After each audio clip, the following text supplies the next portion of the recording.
নমস্কার বন্ধুরা, আজকে আমি শুক্তা বানানোর রেসিপি দেখাবো। তার জন্য আমি উচ্ছেটাকে ধুয়ে ভালো করে লবণ হলুদ মাখিয়ে রেখেছিলাম, লম্বা লম্বা করে কেটে নিয়েছি। এইভাবে সব সবজিগুলো একই সাইজ করে কেটে নিয়েছি। আর লাল ডাঁটাও এইভাবে লম্বা করে কেটে নিয়েছি। গাজর, আলু, সজনে ডাঁটা, তারপরে পেঁপে আর বেগুন। আর এখানে আমি বেটে নিয়েছি আদা, পোস্ত আর রাঁধুনি একসাথে বেটে রেখেছি। কড়াইতে কিছুটা তেল দিয়ে বড়িগুলোকে সুন্দর লাল করে ভেজে নিয়ে তুলে রেখেছি। এবার উচ্ছেটাকেও ভাজবো লাল লাল করে, ওটাকেও তুলে রাখবো।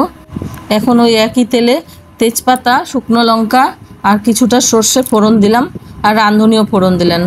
এবার এক এক করে সব সবজিগুলো ওর মধ্যে দিয়ে লাল লাল করে একটু ভাজবো।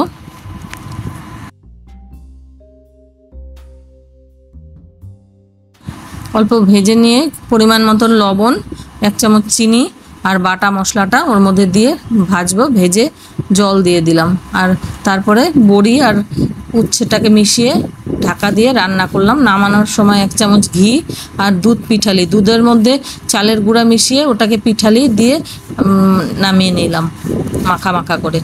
খেতে দারুণ টেস্টি হয় এই শুক্তো।